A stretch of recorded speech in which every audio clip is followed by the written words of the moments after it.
Hello and welcome everyone to the March 14th regular Town Council meeting. I will call this meeting to order at 7 o'clock. Okay, I'll be looking for a motion to adopt the agenda. Thank you, Councillor Lemko. Is there any additions, deletions? Seeing none, all those in favor? Carried. Just so everybody knows, I have two councillors, Councillor Rudick and Councillor Curtis, are zooming in, and I had them on the laptop here. So, okay. Next up, a motion for the minutes of our last regular Town Council meeting. Councillor Roawa makes the motion. Any errors or omissions within those minutes? Seeing nobody waving, all those in favor? Carried. Thank you very much. First up in correspondence is a letter from Lamont County. On March the 8th, 2022, Lamont, Alberta. Friday, March the 4th, Lamont County and the town of Lamont jointly raised Ukrainian flags at Lamont County and town of Lamont administration buildings.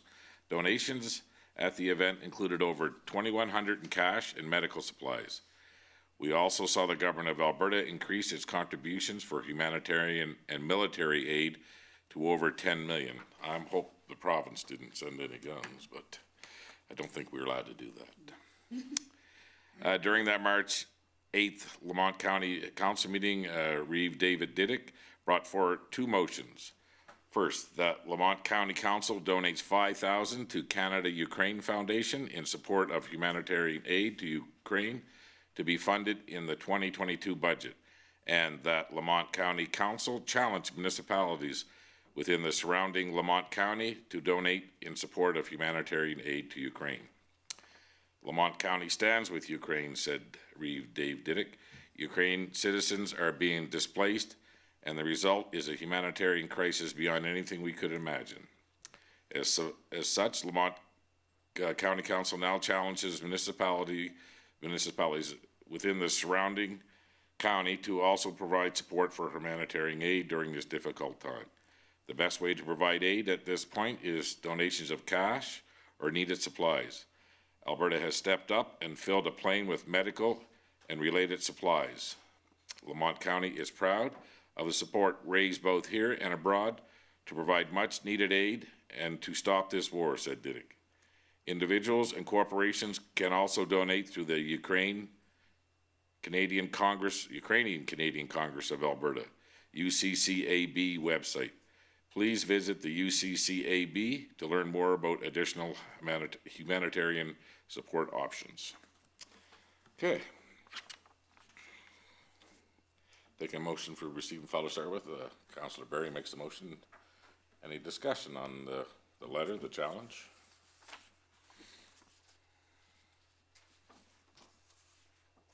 Okay. Seeing none, all those in favor? Receive and file? Carried. Thank you very much. Next up, Director Rowe. Thank you, Worship. This is a letter dated March 11, 2022, regarding follow-up North Walking Trails follow-up. Dear Mayor and Council, please find attached letter to Mayor and Council with resident signatures. I have walked our family circle drive again, spreading awareness of the proposed gate. Unfortunately, 12 neighbors were not home, but do have this letter left on their doorstep. Ensure they are still concerned with the proposed gate being installed. Some comments, feedback on the journey I wanted to share with you all was as follows, word for word. Town won't listen anyway. McPhee said all parks are being blocked off. Doesn't want to argue with the town. Instead of a gate, can they not plant some tall trees instead of ugly blocks and gates? I do not think this is the feedback chatter the town would hope to hear from their taxpaying residents. Thank you again for taking the time to reconsider this gate. Sincerely, Crystal Kuhn, and her original letter of February 24, 2022 is attached to this. Okay. Go ahead, Chris. Thank you, Your Worship. Just for Council's information, there was a petition attached to this letter as well, but it contained signatures and addresses and phone numbers with personal information. So we withheld it, but there was a petition attached as well. Okay, we'll take a motion to receive and file on this letter first. Councillor Bullock makes the motion. Is there any discussion on the updated letter? is there anybody that's changed their thought train from the last time we talked about this? I just have a question. Go ahead.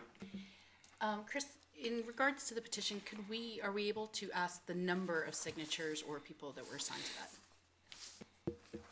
Thank you, Counselor. Yeah, there was about a dozen or so, if I recall. Do we have it here? And again, no matter what, even like the last letter and some of the response that we've seen over there is, a dozen people don't own the park, right? It belongs to all the residents of Vegreville. And we are doing some upgrades there, and we plan on doing some more upgrades.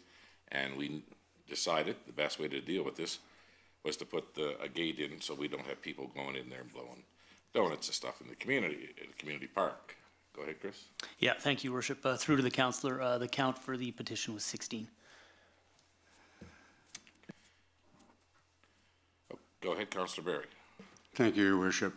I appreciate that 16 individuals signed this, but as was pointed out just now, the park area and the walking trail is owned by all residents, and the AGM indicates that a petition has to be 10% of the voting population of the community to have any merit.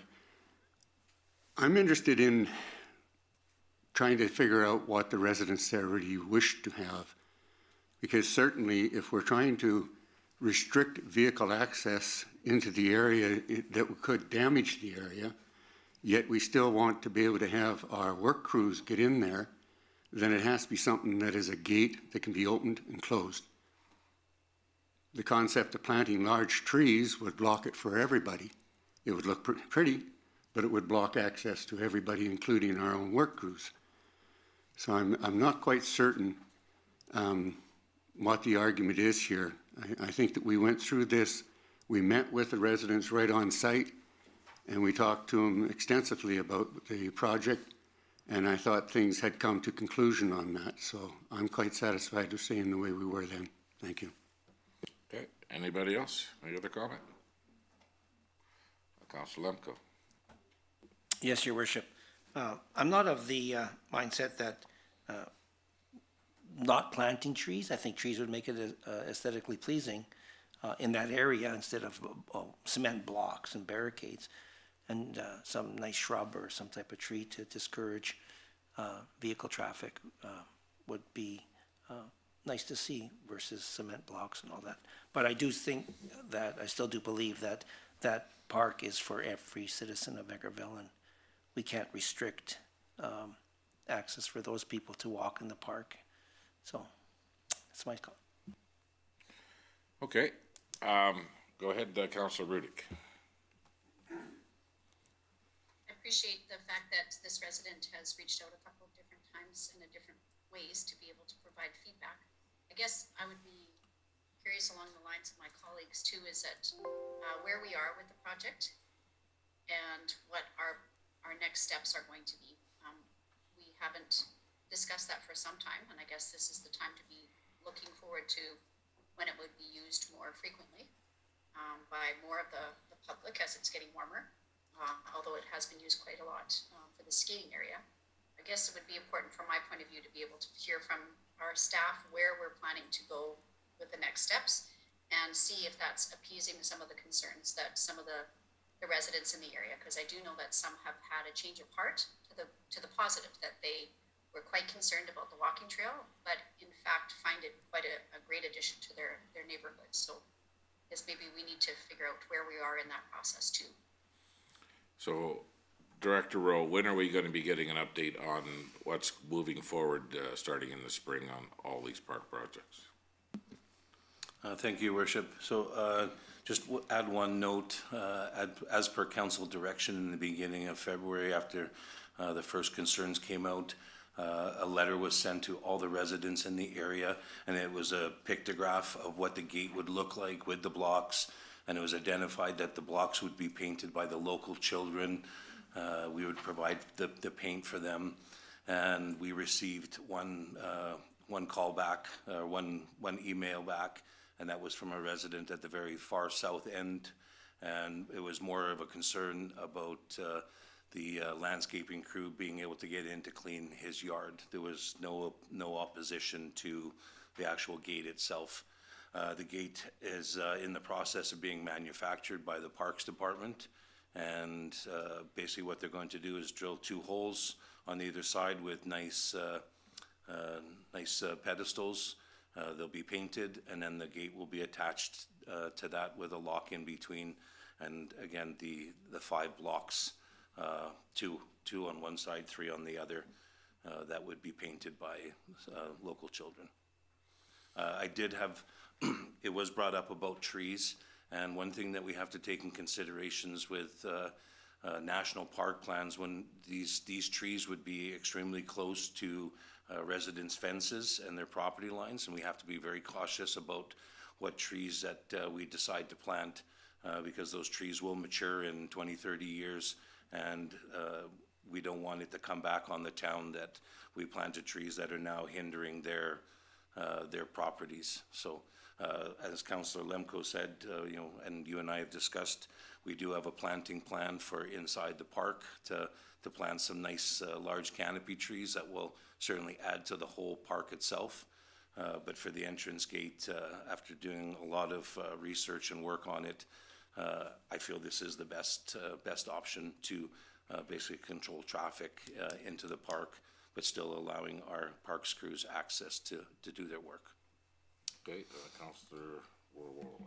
Just one question about, so I understand the gate and then the boulders that would be there, and I'm thinking, I'm just trying to visualize it, sorry. In my head, I know where the road comes up. So for the boulders, is there then a space that people, like, is it just wide enough for walking between, or that's what I was wondering, is how the walking path connects to the actual front entrance part of it? So yes, where the gravel road goes in, the gate will be, gate posts will be on either side with a gate crossing. There'll be 3 on one side. Basically, what we're going to be doing is hollowing out an area for the blocks to sit in, and there'll be some black shale so that it be effective for this park staff. They won't have to weed whack around the blocks. They'll just be able to cut. And same on the other side, we'll be doing that, but there'll be a space for the walking trail that goes in between the blocks. And it'll still be wide enough for the sweeper to go in to sweep the snow. Okay, Councillor Bullock. And just to confirm for the residents, if someone needed access to the back there, they'd be able to access a key for the gate from the town? Yes, we can. I mean, that'll have to be discussed how we do that and why people want access.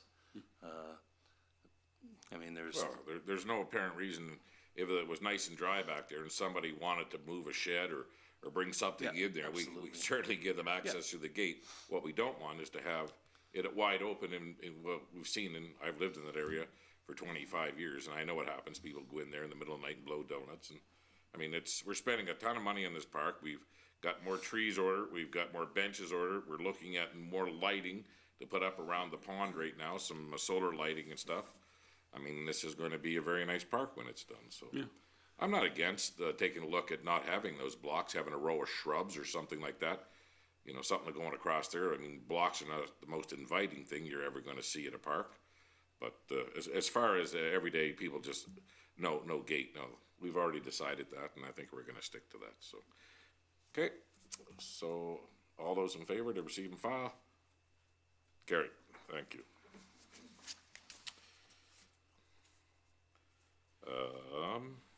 You're still up, Director Rowe. Yes, I am. Thank you, Your Worship. This is a request for council decision, and the topic is the purchase of updated battery-powered extrication equipment for the Vegreville Fire Department. The proposal to purchase Homatro battery-powered extrication tools for the Vegreville Fire Department to upgrade the department's existing rescue tools to meet the department's rescue needs and maintain the excellent extrication capabilities. Background, in the 2022 budget, Town Council approved the purchase of battery-powered rescue tools, a set of spreaders and a set of cutters with an approved budget of $30,000. After 3 weeks of practices and trial usage, the VFD officers reviewed the overall results of the trials of the 4 original suppliers. The VFD officers feel the best option to meet the department's needs is the Homatro tool option. The quote provided for the Homatro brand tools is $36,895, which exceeds the budgeted amount of $30,000. To purchase these tools, an additional $6,895 than originally requested of the town council in the 2022 budget. The financial implications to this, the fire equipment reserve would be reduced by an additional $6,895. There's currently $20,000 in the reserve fund. Recommendations at town council: 1, approve the increased funding for the purchase of the Hamacho rescue tools, and 2, approve the transfer of $6,895 from the fire equipment reserve. Okay, Councilor Berry makes the motion for the recommendation. Any discussion? Go ahead, Councilor Berry. Thank you, Your Worship. It's very fortunate we were able to obtain some of these equipments in order to actually give them trial basis and see how they did actually function and rate them against each other. It's unfortunate that it wasn't timed such that we could actually have it before the budget came through. But I still definitely support that our fire department needs to have the best of equipment. And I believe that we should definitely approve the increase and approve the transfer of funds. Thank you. Okay, anybody else? Go ahead.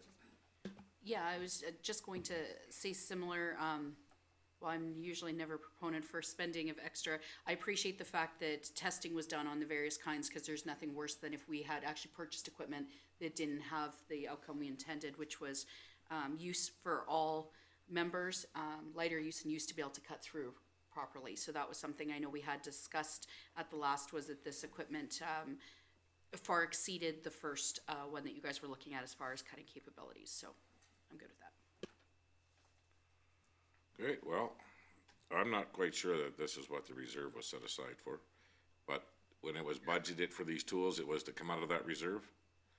As I know, when we originally budgeted for, I'll get to you, Councillor Curtis. When we put that reserve together, we were looking at some breathing apparatuses, and we were also looking at a pump that was failing in one of the trucks, and we were trying to put some money together to have that rebuilt. So that's just where my thoughts are on this. Councillor Curtis.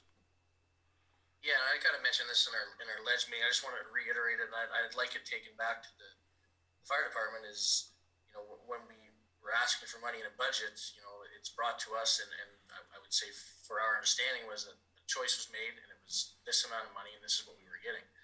So in the future, I would hope that proactively this is taken care of. All the testing is done prior to, and then when you come for the request of funds, it is what it is. I mean, I still will support it, but I would like that to kind of hit home, because I don't know that I would support it if it happens again in this kind of respect. So, Okay, thank you. Councillor Bullock. I agree with all my colleagues here, what they have said about having the information ahead of time before the budget would be a lot better. You know, to all the different testings, so, and the price, you know, because that's quite a price increase, and I'm along the lines with Curtis. I'll go with it this time, but I don't know what I do the next time if there's an increase thrown in there after that, so that's about all I got to say. Councillor Lemke. Yeah, I support the need for the battery-powered tools. I think it's important, as my colleagues have spoken, that we know up front what these costs are, and I think what should be more important moving forward is that we should have an idea of where we sit as a fire department with all our equipment. Where is the status of our bunker gear? What's the status of our breathing apparatus? And the needs moving forward, so that we're not deciding in October what is priority one. We should have an idea 0 to 5 years, 5 to 10 years, at what that looks like from a fire perspective. So we can better prepare what in our minds, what reserves we have to put away to capture that. I think what's also important is tomorrow, I believe the fire department is running their service test on engine 1, and we could be seeing some costs associated with that because it's at its 20-year. So we can be prepared for, hopefully it's a cold day and the pump passes. But that's the challenges we face, so it's nice to know ahead of time. Go ahead, Councillor Wall. Sorry, there's just one point, Your Worship, to what you said. I would like in the future, when we're thinking about budgeting to the future, if something is coming out of reserves, I would like to know, I'd like it attached right where we see it, where we actually get to see what the reserve is at right now and where it's coming out of, because I do think that what I heard from a few of us, and I felt the same, was that I was a little bit unclear that it was coming necessarily out of reserves, and I'm not saying that's because it wasn't explained, but sometimes in going through the large budget process, we say, well, so much is coming out of reserve in here, but it would have been good to say, because I too, when I think of reserve, I'm thinking of building up for a huge project that's going to be a mass funding that doesn't hit us hard in the taxpayer. It's something we fund for over several years. So I think that would be a good thing when we are in future budget talks and we talk reserve, to also have it attached to what's currently in that as reserve along when we see it as a reserve funded item. That would assist. Well, I can tell you all what was said 3 years ago when that reserve was started, and basically, Council Lemko was right. We were told at the time that we would, before the end of that year, get an update of where we were at and all of our equipment, and we would have a progress on where we were. That was 3 years ago. So this money was not set aside for these tools. This money was set aside for breathing apparatuses, plus the fact that we were definitely going to start putting another $50,000 a year in towards this pumper. So that being said, we have identified that these lightweight tools are vital to our operation on the highway and what we do every day. And the old ones still work very well. There's a lot to them, and they can't get to the vehicle as quick. And they're lighter, so you don't have to be a huge person to run these new ones. So for that being said, we'll have to come up with a different game plan on how we're going to support the fire department once we find out what their needs really are. Go ahead, Chris. Yeah, thank you, Your Worship. I'm hearing a couple of councillors, including yourself, Your Worship, talk about, fire department status report. If it's the will of council, if council would like to pass a motion to that effect, staff would be happy to put a report together for you here. Okay, well, we got a motion on the floor right now to support this extra 20-some% over cost on the original quote on these two devices for the fire department. So we'll go ahead and vote on those. All those in favor of the recommendation? Carried. Thank you. We will put together a motion, and when we all have a good conversation about what our expectations are going to be coming out of the fire department, because again, this is not what we expected 3 years ago. Okay, next up,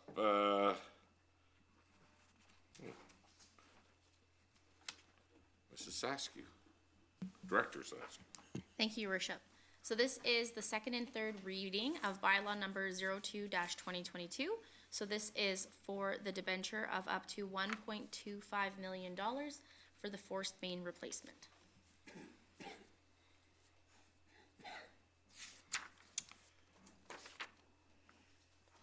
So we've had one reading on this already? That is correct. Okay, so I'll take a motion for the second reading. Councillor Berry makes the motion. Any discussion? Go ahead, Councillor Berry. Thank you, Your Worship. I think it should be explained a little better here that the force main actually means the one and only pipe that travels from the town out to our sewage lagoon in order to remove waste from the town, the municipality. It is, 41 years old. It has seen its lifespan. We had hoped that it would still be good for 1 to 2 years, but it has been failing at various times over the past few years. And the situation is the potential chance or probability of another failure soon is probably quite high. And if we have a failure, we won't be pumping anything out of the town, which would be a catastrophe. So I think that we definitely have to move forward with getting this replacement of that line. The borrowing bylaw itself is not for the entire sum. And certainly a question has been raised about the percentage. It'll come in at whatever best percentage we can get at, but it can't exceed 8%. I think the aspect is, I think, and I can be have somebody add to this. I believe that we are hoping for provincial grants that would reduce our costs substantially. So I will be in favor of the second reading. Thank you. Go ahead, Councillor Rudick. Just wanted to weigh in on the concept of the special funding that we get as municipalities.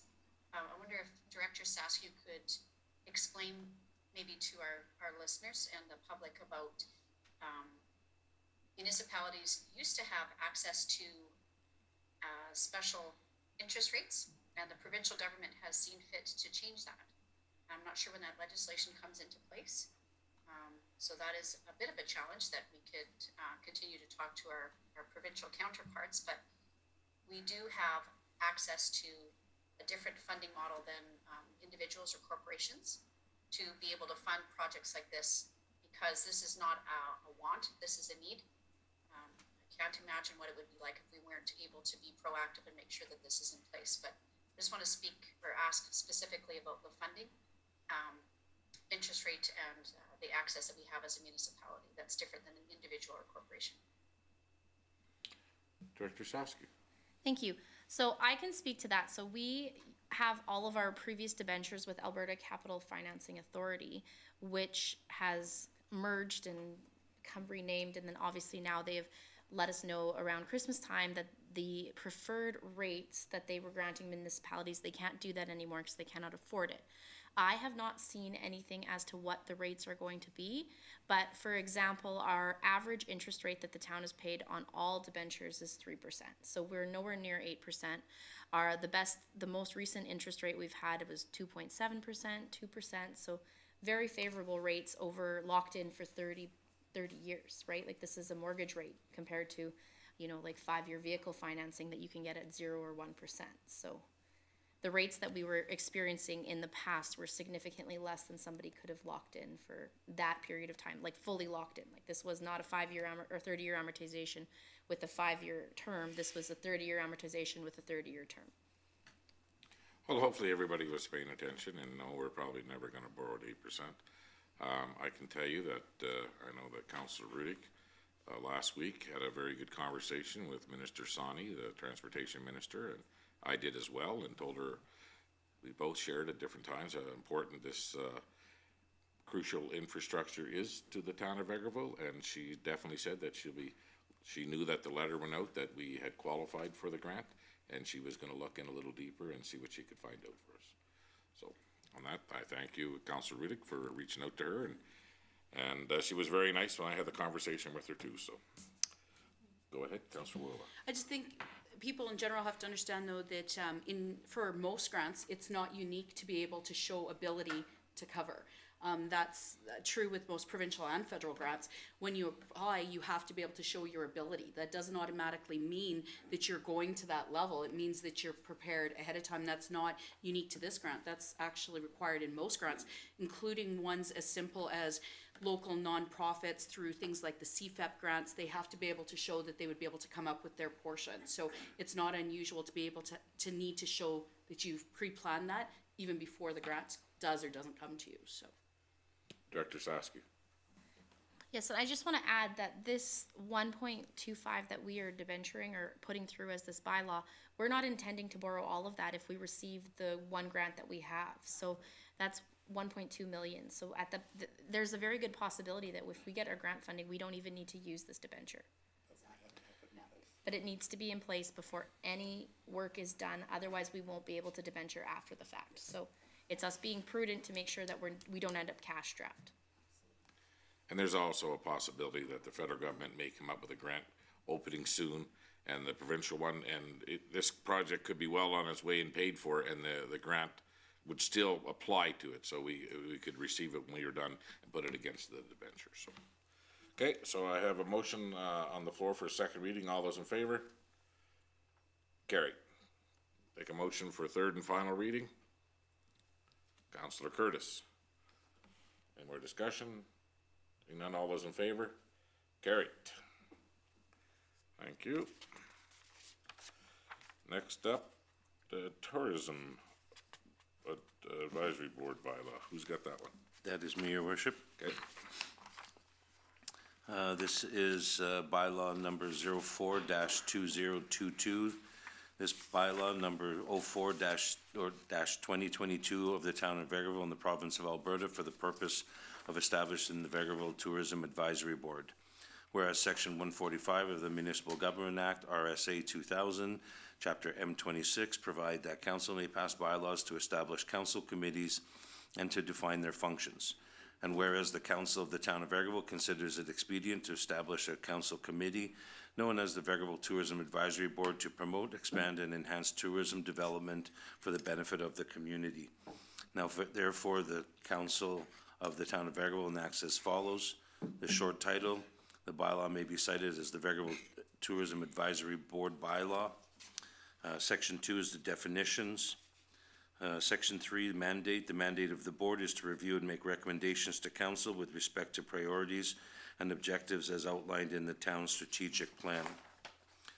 The board supports the Tourism, Recreation, and Culture Coordinator through member participation in tourism development, which includes but not limited to information gathering, marketing, new opportunities, visitor attraction, and retention. The board is to represent a broad-based tourism-focused profile which reflects the diversity of the community. The board is an advisory board and provides council with information on tourism development in alignment with strategic priorities. Section 4, board structure. The board, to be known as the Vegreville Tourism Advisory Board, is hereby established. Council member appointments. Council shall appoint 2 representatives from council as board members for a 1-year term. County council shall appoint 1 representative from county council as a board member for 1-year term. Oh, excuse me? Yes. Is this the one we're repealing? No. So the county of Minburn has a board member on our tourism advisory board? That's correct. Okay. Mundare Council shall appoint 1 representative from Mundare Council or the community for a 1-year term. Council shall appoint the following board members for a 2-year term. 7 members at large representing the community, including but not limited to Vegreville District Chamber of Commerce, Technology, Retail, Ag Business, Professional Services, Local Service Clubs, Volunteer, Nonprofit, Youth, and Historical sectors. The appointment pursuant to Section 4.2 shall be effective as of the date of resolution of council. If a member appointment by council is unable to complete the term, council may appoint a replacement to serve the remainder of the vacating member's term. Council's members appointed by Section 4.2 may serve a maximum of 4 consecutive terms. Members appointed by Section 4.3 may serve a maximum of 2 consecutive terms. In the case of a vacancy, the term of a current member may be extended for a 2-year term to fulfill the vacancy. If a member is absent for 3 board meetings, the member is disqualified from serving on the board and the appointment of that member is automatically revoked unless the absence has been approved by the board. Position, roles, and responsibilities. The chair, vice chair, member, meetings and rules of procedures. The board shall meet a minimum of 8 times per year. Annually in November, following the council organizational meeting, the chair shall be elected from the council representatives for the ensuing year. Upon election, the CAO and council shall be informed of the appointment. The chair, with the support of the Tourism, Recreation, and Culture Coordinator, shall establish the dates, times, and location of board meetings. The board may fill any position that has been vacated as necessary. The Tourism, Recreation, and Culture Coordinator or designate shall be responsible for the preparation and circulation of agendas prior to meetings of the board. Members of the board must be in attendance at a meeting or participate in meetings via electronic media, provided that technology is available to cast a vote on any matter before the board. The chair shall vote on every question, and in the event of a tie, the motion shall be lost. Except as otherwise provided in the bylaw, the board will adhere to the meeting procedures set forth in the council procedure bylaw. Any dispute will be resolved in accordance with the latest version of Robert's Rules and Orders. Section 7, the board may form committees from time to time to review and advise on specific tourism issues or initiatives. Committees shall be chaired by a member of the board. Committees may include as members individuals who are not members of the board. Any recommendations of the committee must be ratified by the board. Reporting, the Tourism, Recreation, and Culture Coordinator shall submit a progress report to the board. Non-voting participants of the board are the CAO, Community Services Director, and the Tourism, Recreation, and Culture Coordinator. The CAO or designate may attend any board meetings and participate in any discussions, but may not make motions. Section 10 is quorum, 11 is financial. The town shall be the signing authority for the board. Board members have no direct financial responsibilities, ability to authorize payments or other expenditures on behalf of the town. Repeal bylaw number 10-2019 is hereby repealed. Effective date, this bylaw shall come into effect upon third and final reading. Okay, I'll take a motion for the first reading on this. Councilor Lemko makes the motion. Any discussion? Go ahead, Councilor Berry. Thank you, Your Worship. It's a very good bylaw. I just had a question that just popped into my mind right now. Once bylaw 10/2019 is repealed, does that mean that we are going to have to make new appointments of all members, including councillors that are currently sitting on the old board?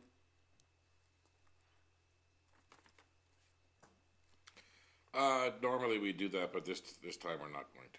No, I'm not saying tonight. I'm just saying that in order for those people to actually include in their councillors, our org meeting is generally when they're appointed and members at large. The question I'm inquiring mainly of possibly our CAO is, do we feel that we need to turn around at another point here and reappoint everybody under this new bylaw? Go ahead, Chris. Yep, thank you, Your Worship, and through to Councillor Berry. I'm gonna actually defer to the legislative coordinator on that question. We do not need to reappoint them. They were appointed under the old bylaw until their term is finished. So we will reappoint them again at the organizational meeting. Changing the bylaw, repealing that bylaw doesn't make a difference because that was what was in effect at the time of their appointment. Okay, thank you. So in other words, this bylaw just continues the other bylaw, but with some different phrases. Yes, that's correct. Thank you very much. What's the difference between this bylaw and bylaw 10/2019? So the changes that were addressed in this was the Mundare Town Council was never A member of in the bylaw, yeah. was never a member in the original bylaw, and because of their commitment, the board felt that this was important to keep this as it is a regional board. And in the original bylaw, the members at large were actually specific to related sectors, and that was removed to have 7 members at large, so that we didn't have to have someone from each specific area, that they were members at large, but we, as we included in here, there was an example of some of the cross-section of the community, so volunteers. So we didn't need somebody from the agricultural business, we didn't need somebody from the hotel business, it just can be 7 members at large. That is correct. Okay. Everybody get the changes there, and I'm glad to see that we are making this change to bring Mundare in because it's a regional board. Councillor Curtis.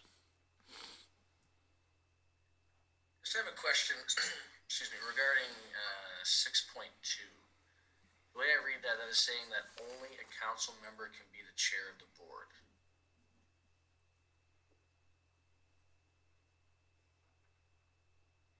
Yep. You okay with that? Is that how we want it to read? I'm just wondering, is that how we want it to read? Has that been the way in the past, since I'm new? Are we saying that a council representative, either county or Mundare or Vegreville, must be the chair? That is a good question, Your Worship. I can't answer that. Go ahead, Councillor Berry. If I might, Your Worship, the definition of council means the council of Vegreville.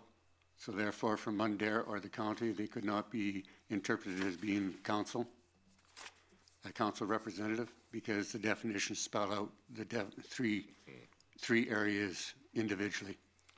Yeah, so 2.4, council means the elected officials of the town of Vegreville. 2.5, county council And then 2.7 is Mundare Council. So when it says just council, it will be, the chair will be of one of the two town representatives. I'm wondering, has that been the way it has been in the past? Because I'm new on it, and I'm just wondering if that's how we want it to be, that only currently right now Gerald Councilor Lemko or myself could be chair of this board. That's correct. Okay. Okay, so we have a motion for the first reading. All those in favor? Carried. Take a motion for the second reading. Councilor Warwa makes the motion. All those in favor? Carried. I'll need a motion for unanimous consent. Councilor Barry, back to our old ways. All those in favor? We need everybody here, Councilor Curtis, thank you. Unanimous, yeah. And motion for the third and final reading goes to Councilor Lemko. All those in favor? Carried. Okay, thank you very much. And the next one is repeal of the nonprofit community organization exemption bylaw. Who's doing that one? You got that one, Director Saskew?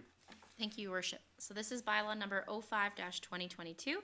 This bylaw number 05-2022 of the town of Vegreville in the province of Alberta for the purpose of repealing bylaw 8-00 established to create a non-profit community organizations exemption bylaw. Whereas the Municipal Government Act, RSA 2000, Chapter M26 and amendments thereto provides for council to, by bylaw, revise any of its bylaw or any one or more provision of them in accordance with Section 63. And whereas it's deemed advisable for the town of Vegreville, or the council of the town of Vegreville to omit and provide for the repeal of a bylaw or a provision of a bylaw that's inoperative, obsolete, expired, spent, or otherwise ineffective. Now therefore, the council of the town of Vegreville enacts as follows. This bylaw may be cited as the repeal of non-profit community organizations exemption bylaw. The bylaw to be repealed, bylaw 8-00, non-profit community organizations exemption bylaw is hereby repealed, and the effective date, this bylaw shall come into effect upon third and final reading. Take a motion for the first reading on this bylaw. Councilor Curtis makes the motion. Any comments?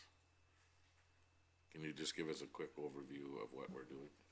Okay, this bylaw is being repealed as the Municipal Government Act has enacted COPTER standards, so that's the community organization standards. And so under that, organizations can apply for an exemption for property taxes.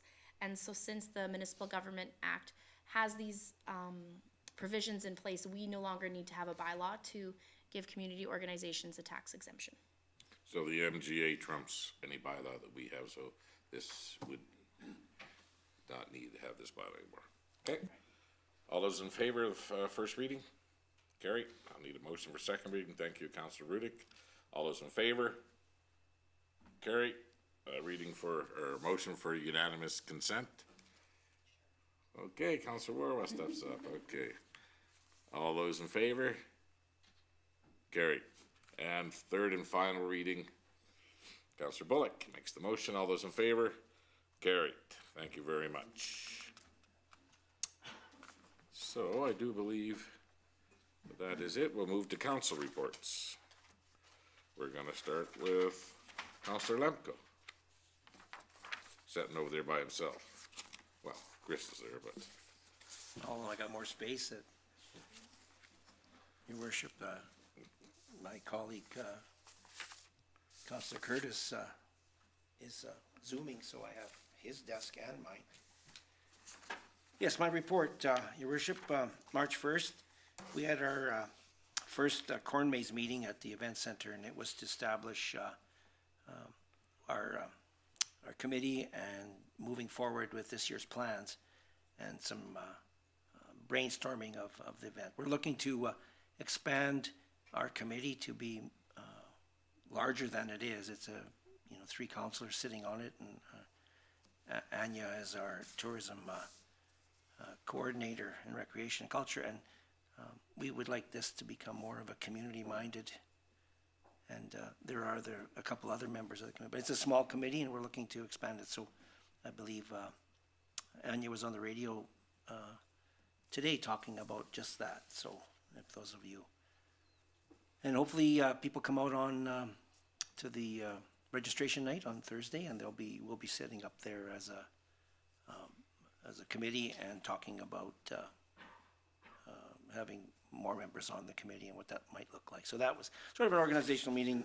Get ready, I believe we talked about some future plans out there and that kind of stuff. So stay tuned. There'll be more coming from that. March 2nd, I took the education course offered by Alberta municipalities on corporate strategic planning and finance. It was session 2. On the 7th, Tourism Advisory Board meeting, majority of the meeting was spent talking about the bylaw as we were presenting it that we talked about just here. And I'll leave the rest of the highlights to Councillor Curtis, who is the vice chair of that board, and he has some items he wants to bring forward. March 7th, the Kids Sport meeting, which is a couple of us councillors sit on that board, and it's just organizational about what Kids Sport looks like in the coming years. So just so you know, Vision Credit Union right now is running a silent auction, and they've been a gracious supporter of Kids Sport. This is the 3rd year, I believe, that they've done a silent auction, and they're hoping to raise $5,000 towards Kids Sport. We're also talking about our fundraiser, the Beer Survivor, I believe it's called, and so that'll be coming out here soon. We raised probably close to $10,000, $12,000 a year through both fundraisers, and we're looking to set up, now that the sports is becoming more, soccer and baseball and all those are coming in, there's maybe a need for Kids Sport people to access money from. And so it's just a fundraising board is pretty much what it is. And if you're in need of funding, you can get a hold of I believe it's on the website. You'll be able to see where you can apply. The Ledge meeting on the 8th, the 9th and 10th, we attended the Alberta Municipality Spring Caucus in Edmonton, which is exciting to see the people back in a non-virtual meeting where we could see people and talk and share and collaborate amongst ourselves, and it was a good meeting. March 11th was a virtual Minburn Foundation.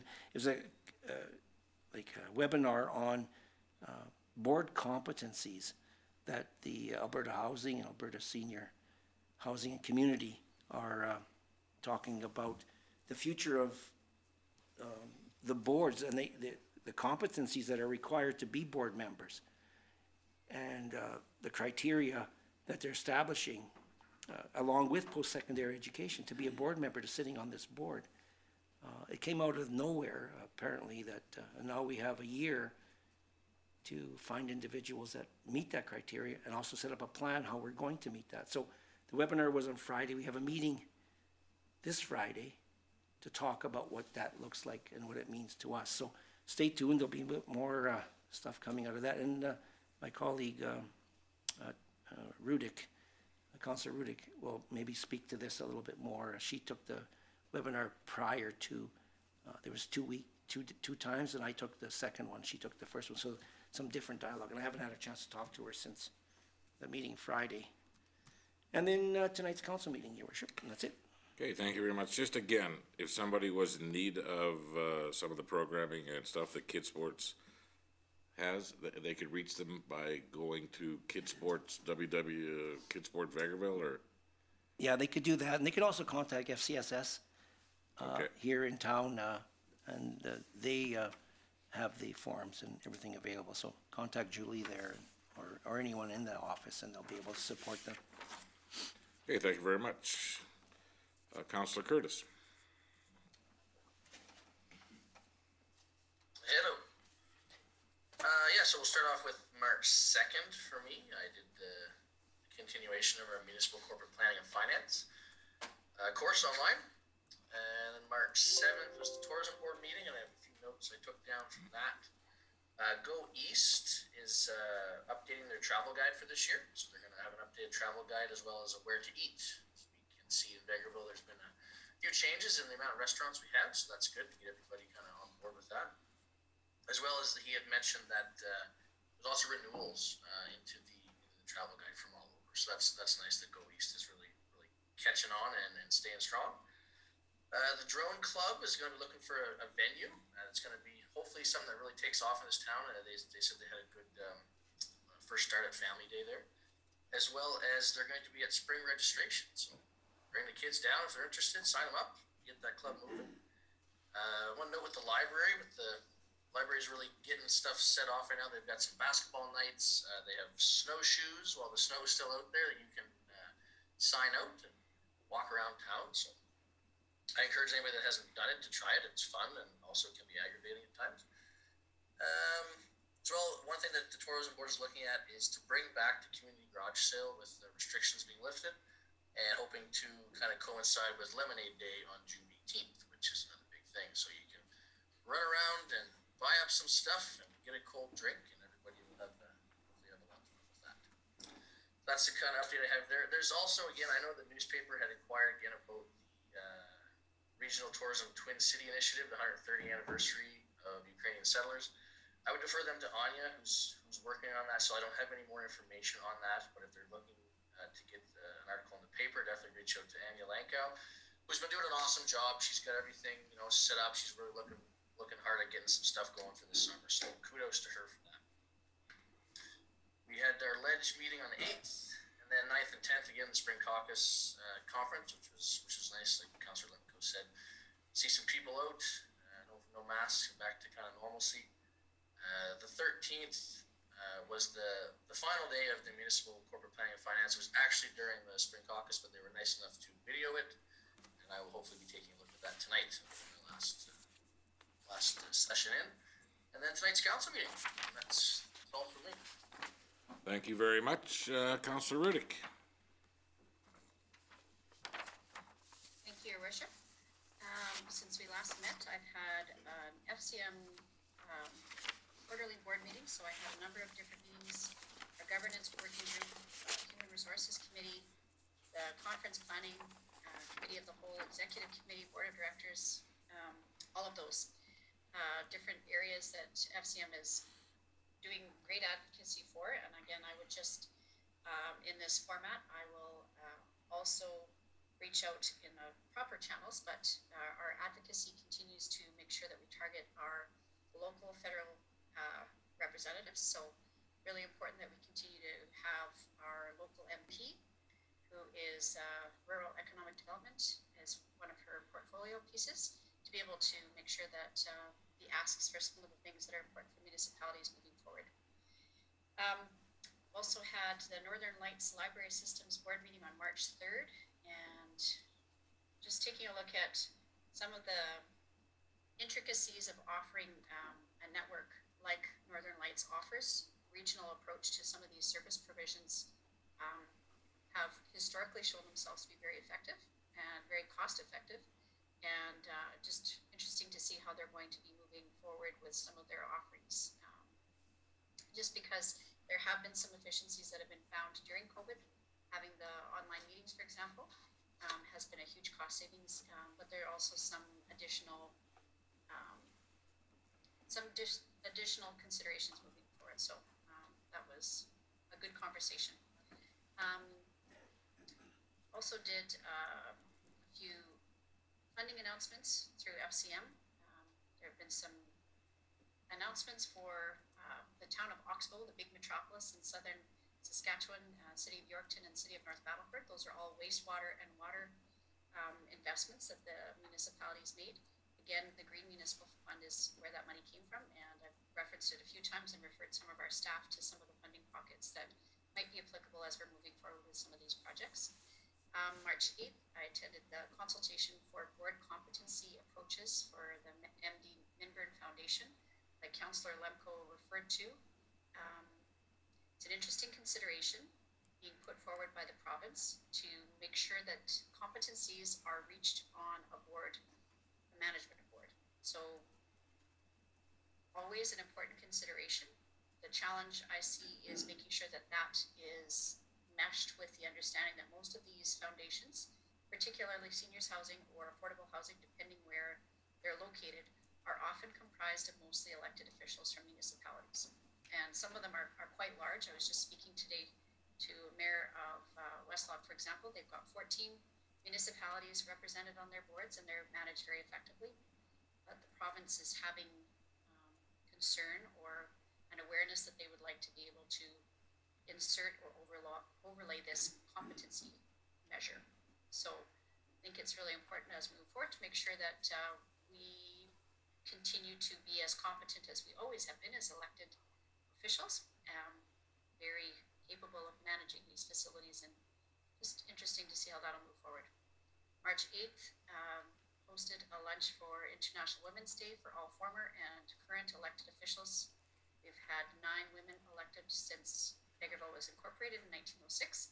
I want to say thank you specifically to the mayor for coming and bringing greetings and listening and learning to all of us, learning from some of us. There's a lot of experience in the room. We've had councillors that have served up to 5 terms, like former councillor Cooper, who is the longest serving, next to the former mayor Mackenzie, who has since passed. Legislative committee meeting on the 8th, the 9th and the 10th, Alberta Municipalities Municipal Leaders Caucus. I want to make special note about the good conversation that we had about the policing model and talking about how this is actually going to roll out for municipalities. So the Alberta Provincial Police Service that has been proposed, what the actual cost, service, and implementation implications are for us as a municipality. So good conversation, as well as the explanation about the local government fiscal framework and how important it is moving forward that we have some sustainable funding as municipalities. Some good networking, of course. And I am attending the Rural Municipalities Association conference today and the next 2 days in my role as FCM, first vice president. And again, those conversations continue. Some good conversation about ICFs. I had flagged that as an interesting piece to move forward, how cost effective and results effective the collaboration frameworks have been. I'd be very curious to do a post-mortem of ICFs, because the conversation today from our rural counterparts is how many cases have gone to arbitration and how those have been resolved. So I'll be curious to see, again, if we were going to look back and see how effective the ICFs are, because we're going to have to negotiate those in fairly short order. And tonight's council meeting. I also just have one last thing to say. It's we're just in the midst of the 43rd annual Wendy Brook Music Festival, a long-standing tradition, and particularly challenging when we've lost some of the seniors that are key volunteers for an organization like that through COVID. But I want to make a special note to say thank you to all of those that make that happen, music and vocal performance that continues to be offered in our community. Thank you very much. Councilor Warwa. Well, mine are fairly light. Most of my groups didn't meet this time. So I had, like everyone else, the legislative meeting on March 8th and our council meeting tonight. Over and above that, I had the International Women's Day luncheon, and I just want to echo what Councillor Rudick said. It was very nice to actually get together, and a particularly nice moment I thought was ability to go around the table and share kind of a favorite and a worst memory on council, and I think that was a learning experience to see how some of the things we face now might have been sort of similar, and it was very interesting, but it was very nice to get together for that. The only additional item that I had was I took on the 2nd of March, I took my online municipal elected officials course again, and I do have to say that I was grumbling a little bit because it didn't feel like that long ago that I took it, but in taking it again in a refresher, there's a lot of things that you kind of forget and a little bit of procedural stuff, so I thought it was pretty good, and I do think it's a nice option. I think that it was a more user-friendly version than before for being able to go back in and rewind it and go ahead on the unit, so it's a little bit improved from the last time that I took it, so I thought that was good. And I think most people know where I was this last weekend, spending a bunch of time in the arena, and our Vegreville U18 team will be representing at provincials. Go Wranglers. Go Wranglers. How'd you do in the test? I passed it.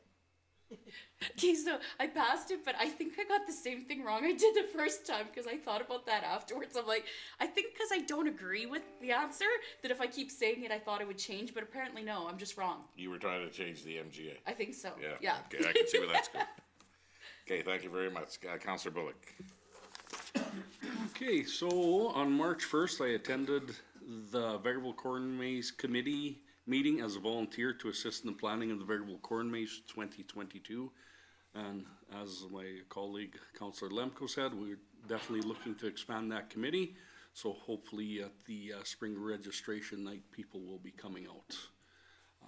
March 2nd, virtually attend the Elected Officials Education Program, Module 3, Corporate Planning and Finance. On March 3rd, Vegreville and District Chamber of Commerce meeting. Planning for the Chamber's Spring Fling event now underway. Advise the Chamber of the Town of Vegreville Bylaw number 03-2022. Economic Development Committee has been established. The Town of Vegreville's Economic Development Manager will be receiving an invite to speak at the next Chamber of Commerce meeting for April 7th, 2022. As well, March 7th, attend Vegreville Kids Sport Committee meeting as a volunteer, where, as discussed, fundraising coming up for that. Going again, very good organization, and yes, you can reach out to FCSS, you can reach out to Kids Sport Alberta. They'll direct you into the right kids sport area, depending what area you fall into. Okay. Also, March 8th, our legislative committee meeting. March 9th, virtually attend CAL's committee meeting. March 9th, of course, was the Alberta Spring Municipal Leaders Caucus, as well as March 10th. I attended that. March 13th, March 13th and 14th, attended Elected Officials Education Program, strategic planning course, days 1 and 2. And I also, just last evening, completed the Elected Officials Education Program virtual module number 4 for corporate planning and finance. The strategic planning course was really informative for me, and going ahead, I know we're going to be getting into that right away, so I feel that it's helped me to really understand what's coming up here real quick. So, and tonight's town council meeting. Thank you very much. Councillor Barry. Thank you, Your Worship. I'll add to this, I also, as a volunteer, was at the Vegreville Corn Maze Committee meeting. I think that some of the plans are starting out really good, and I'll echo again that we want to expand on that and get more people involved so that we can do a bigger and better show. March 17th, we will be there at the Social Center, and I hear rumor that Maisie might show up. I'm hoping that he will be, or she or he will be able to show up. And I'm thinking that could be very good. If I could add to what my fellow councillors have been saying in terms of Kids Sport and Jumpstart, I do know that some of the minor sports groups, for example, Vegreville Minor Soccer Association, right on their website and their online registration form, links to both Kids Start and Jumpstart, and have forms there and can help them. If anybody is interested in getting kids into soccer, they can help them go through those programs. So that there's a number of avenues, because it's very important for those groups to assist our kids getting into various sports. I'm going to try this one, Your Worship.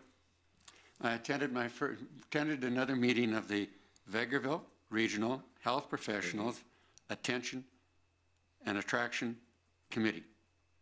I actually said it wrong because it's Attraction and Retention Committee. I could just say VRPHARC, but I'll say the DOC Committee, okay? It was a very worthwhile meeting again. We got a number of different updates. The clinic has reported to us, though, that they are still recruiting actively for doctors, because I believe at this point they are short one doctor, and another doctor will be leaving in the near future, and it'll be several months before the doctor that is taking assessments right now will be there. So there is an ongoing recruitment program in order to keep the workload at the clinic shared among more physicians so that they can keep up to it. Otherwise, everything has been going very well there. Other than that, I just had the Ledge meeting. I also was at the Alberta Municipalities Spring Caucus on the, okay, I'm a day behind because I wrote down the 10th and the 11th, and it's actually the 9th and the 10th, so, oh well. And tonight's regular council meeting. Thank you. Thank you. Okay, so on March 1, me and CAO Chris Laggett attended the Rotary meeting. And Chris got to meet most of the Rotarians and seen a very loose group that know their P's and Q's were not in place, and they didn't call me your worship, they called me lots of other things, but we got through it. And it was a nice introduction to some more people in town for Chris, and I think he enjoyed it, and we had a nice meal there.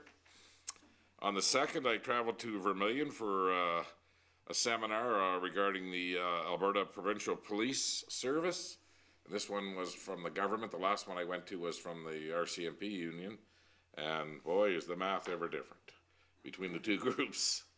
So I don't know what's going on there, but it was no political questions that were allowed to be asked. They were just gave out information, and you could ask questions as long as it didn't have anything to do with government. Yes.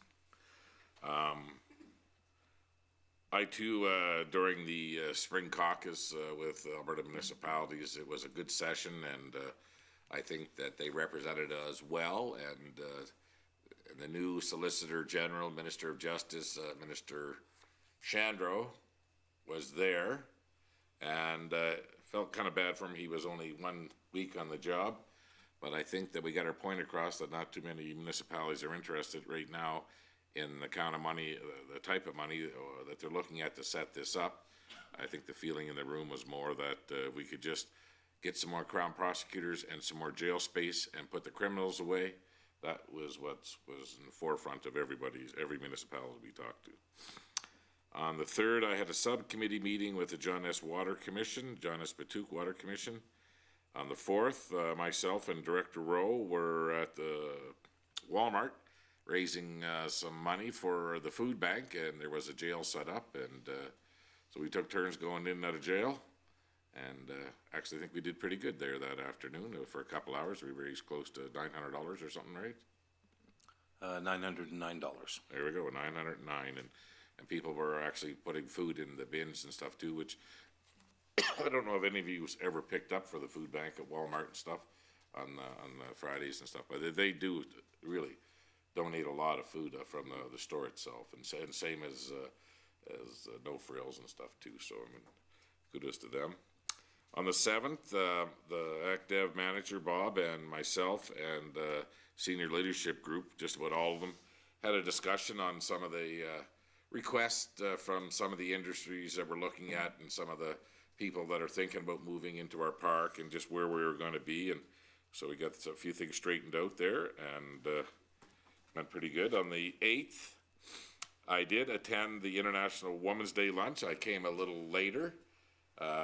Councillor Riddick asked me to come later, so she didn't know how they would take it with the mayor being there. But yeah, it was a very nice lunch, and knowing everybody in the room personally, it was a nice feeling, and listen to some of the struggles that just being a woman and trying to be involved in politics, you know, even at the municipal level, is not an easy thing to take on. And I thank them for them putting their name forward on the ballot, which is the hardest thing to do. There was a couple of people in the room that have lost an election. I too have lost an election, and I know what it feels like, and it's not easy. But I congratulate them for their input and the success of this community. And it was a really nice lunch, and they might have made fun of me a couple of times, but that was their prerogative. It didn't bother me too much. And then we had their ledge meeting. I attended both days at the Alberta Muni Conference in the city. On the 14th today, we had Bob, the Economic Development Manager, myself, and Innovates. No, Innotech, sorry. It was Innotech, not Innovates. Had a very good conference call on where we are and what they can do to help. So we've come out of that meeting with some work for the town of Vegreville to do and for Innotech to do, and but before the next conference, the hemp conference, hopefully we're going to have a bunch of answers, and even for some of the industry leaders that are asking questions about moving into town, they're going to be able to support us in that stuff too. So it was a very good. They called it, and they just wanted to know what they could do to help move the needle here in Vegreville. So it was a really well. I got a lot out of it today, and I'm sure that our economic development manager Bob is tasked with a lot of things to do, but his day is not, he never knows what he's doing every day. And that's the what economic development is. You just go drop one piece of pie and grab another one. So, and tonight's council meeting. So that's what I have. I want to thank everybody for what they do out there in the community. And go ahead, Councillor Lemko. Yes, Your Worship. I was, as many of us have been asked by many citizens of Vegreville, the challenges that the world's facing right now with the invasion of Ukraine, and the community feels the helplessness or the need to do something, but unsure of what that could be. And I know the County Lamont had raised some money, and they're sending it, and they've challenged other communities in the area. Now people are saying, what is the town of Vegreville doing? And is there a time for us to reach out and tell the community that we are doing something as we speak right now? And I'm not sure if the logistics of all that, putting a committee together and see what we can do short-term, mid-term, and long-term to support Ukraine as a community, because we do have a lot of Ukrainians in this area that want to help, and even people who aren't Ukrainians that want to help. So can you just let the people know? Certainly, and thank you for bringing it up. I was going to bring it up as well. So right now, the municipality is not a committee that takes on all of these challenges, and we're not fundraisers and stuff, but we sure can participate in the cause. So I'm probably getting 5 calls a day, 10 emails a day. What about this? What do you guys try this? So what we're doing right now, we're reaching out to some stakeholders in our community. You know, there's constant people in our community that support Ukraine and support the culture of Ukrainian people. So we're trying to bring everybody together in the next couple of days, and we're going to come up with a committee, and we're going to find ways, and the town is going to assist.